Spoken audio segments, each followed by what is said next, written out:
любой земной точки. Да, это уже не законы бойни.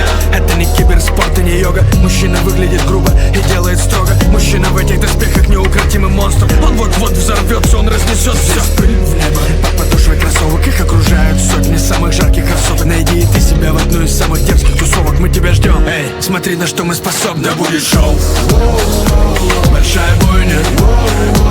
Да будет шоу, большая бойня. Да будет шоу, большая бойня. Да будет шоу, большая бойня. Ассаламу алейкум, урматтуу интернет колдонуучулар, урматтуу кыргызстандыктар. Бүгүн биз Ош шаарына, Ош областынын Ош Кара Суу жолунда болуп жаткан окуяны бир аз сиздерге чагылдырып берүү максатында аталган кызматкерлерге барууну көрдүк. Өзүңүздөр көрүп тургандай, бул жер айлампа болуп, жаңыдан эле бул жердин Нариман айлампасы ичкеридеги автоунаалар негизги жолдо жүрө турган болуп жаңыдан гана эсептелген. Бул жерде майынын кызматкерлери эч кандай өздөрүнүн автоунаасы менен бардык эле айлампанын ичинен чыгып жатканда унааларды тосуп, аларга эч кандай эскертүүлөрдү бербей, ушул сыяктуу көрүнүштөр болуп жаткан. Азыр бул жерде майы кызматкеринин өзү да эрежени бузуп жатканы бизге көрүнүп турат. Ошону сиздер менен чогуу көрүүнү пландадык. Бул жерде МВД 265Б номерунда автоунаада турат. Бул унада негизинен айыпты бузуп турат. Тактап айта турган болсок, бул жер айлампа болуп эсептелет. Айлампа негизинен перекрестокко кирет. Перекрестокко кирип, ошол себептен бул уна эч кандай өзүнүн жарыктандыруучу каражатын жакпастан кызмат өтөп жатат. Азыр бул тууралуу инспектор кызмат өтөп жатат экен. Эгер инспектор азыр бошогондон кийин бул тууралуу комментарий алсак. Макулбу инспектор? Жазылган, Ооба, күтүп турайын, Кондора туттум. Ооба. Учурда азыр инспектор протокол толтуруп жатат. Азырда бул тууралуу дагы кененирээк комментарий алабыз. Унанын турушун дагы тактап көрсөтө турган болсок, кайрадан эле ушу Нариман айлампасында турат. Ушул тууралуу азыр кененирээк сиздерге комментарий беребиз. Бул жактын бошошун күтүп да турабыз.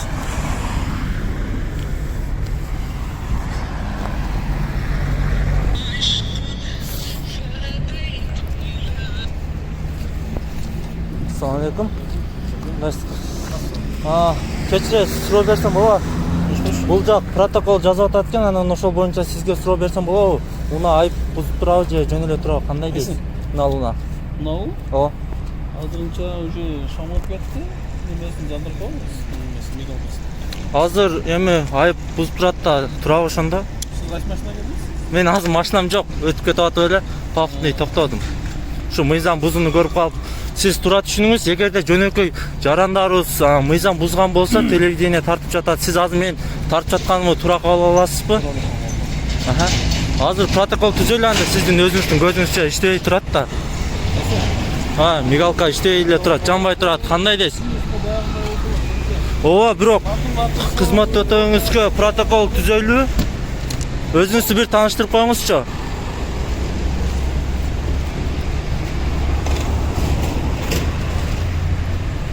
Азыр биз ушул боюнча мигалка жанбай турат дегенде гана инспектор, аталган инспектор азыр мигалкасын жакты, унанын айтсак аккумулятору олтуруп калат деген таризде ушундай айтты. Бул мигалканын да бир тарабы кызарып гана турат. Бул эч кандай бир тарабы иштебесе толук кандуу иштегенге жатпайт.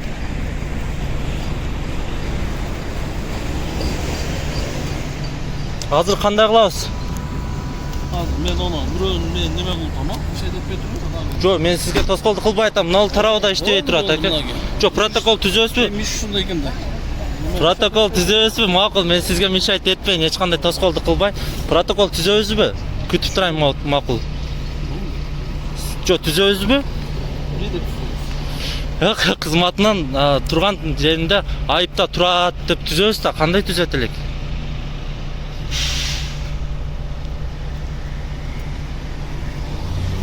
Макулсузбу ушуга?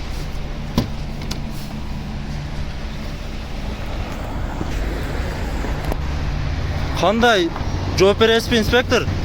Сиз мага келип бошодуңуз, конкреттүү эле макул жооп берем деп түзүүгө даярсызбы? Түзүп жатасызбы учурда? Сиз кандай көрбөдүңүз? Ал жер перекресток болот, перекрестокто турган уна айыпта турган болобу же турбан болобу? Ал айлампа болот, айлампа перекрестокко кирет. Бул жакта турат, айлампанын жаны перекрестокко кирбейби ошондо? Мырза, тартсаңыз, оны ал жакка барып тарта бериңиз. Жок, мен тартпайм. Жок, сиз мага суроомо жооп бериң. Айлампанын жаны перекрестокко кирбейби? Сиз өзүңүз окуган эмес. Айлампанын ичинде болсо керек. Айлампа сыртында, айлампанын жаны кирбейби? Ошондо ушул эле суроомо жооп бериңиз, мен кетип калайын. Мен ишиме мишайт этпейм. Жок, мен сизге мишайт этпей атам. Жок, мына жооп берип коюңуз. Яке, мен сизден жөн эле сурадым. Айлампанын жаны перекрестокко кирбейби, кирбейби? Ооба же жок деп коюңуз, мен кетип калайын. Жок, кирбейт. Жок, кирбейт, өзүңүз ишенесиз. Мен ишиме мишайт бербейт. Мен кетейин, болуптур. Ийгилик. Наңыз тил иштебей калыптыр. Аккумуляторун абайлаңыздар.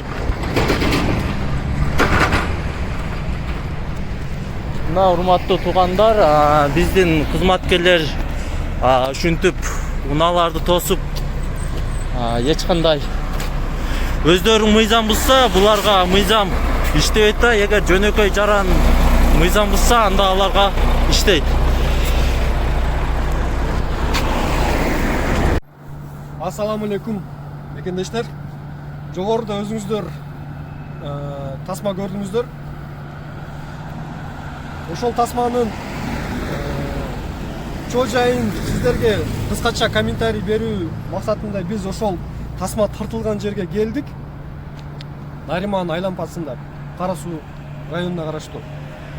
Өзүңүздөр билгендей 12.4 пунктуна ылайык кесилиштерде унааны токтотууга тыюу салынат. Эгерде кызматкерлер токтоп кызмат алып бара жаткан болсо, анда кызматтык унаанын атайын каражаттарын күйгүзүш керек, талапка ылайыкчы. Бирок тилекке каршы автор келип тартып, сын айткандан кийин гана кызматкерлер атайын каражатын күйгүздү. Бул биринчиси. Экинчи кызматкер башка бир унаанын айдоочусун, портер унаасынын айдоочусун айлампанын аймагында токтотуп, мындайча айтканда, ошол айдоочуну мыйзам бузууга, жол эрежесин бузууга мажбур кылган. Бул экинчиси. Үчүнчүсү, кызматкерлер кызмат алып бара жатканда түнкү убакта атайын жилет кийиш керек, талапка ылайык. Ал дагы болгон эмес. Жана дагы бир жагдайга көңүл буруңуздар. Видеодо так дана көрүлүп турат. Уна дал ушул жерде токтоп турган. Бул деген кесилиштин аймагына кирип кетет. Демек, алар эреже бузуп турган.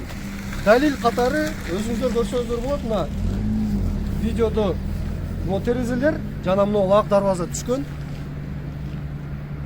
Бул далил катары силерге айтып жатабыз. Жана дагы бир маселеге токтолуп кетиш керек. Бул жерде мына өзүңүздөр көрүңүздөр, Ош тараптан келе жатканыңыздарда белгилер орнотулган. Айлампа жана уступите дорогу деген знак бар. Ал деген стандартка ылайык жолдун оң тарабында болуш керек эле, бирок тилекке каршы Ош жактан келе жаткан жол белгилер, мына Т тараптан келе жаткан жол белгилер жана Кара Суудан келе жаткан жол белгилер стандартка ылайык эмес орнотулган. Мындайча айтканда, жолдун сол тарабына. Бул да болсо, бул биздин жолдорду оңдоп түзөө ишканасынын бир салаакылык мамилеси деп айта кетсек болот. Ошого мына Кара Суу районуна тиешелүү жол кызмат ишканасына сын катары айтып кетебиз. Ушул жагдайларды оңдоп койсоңуздар.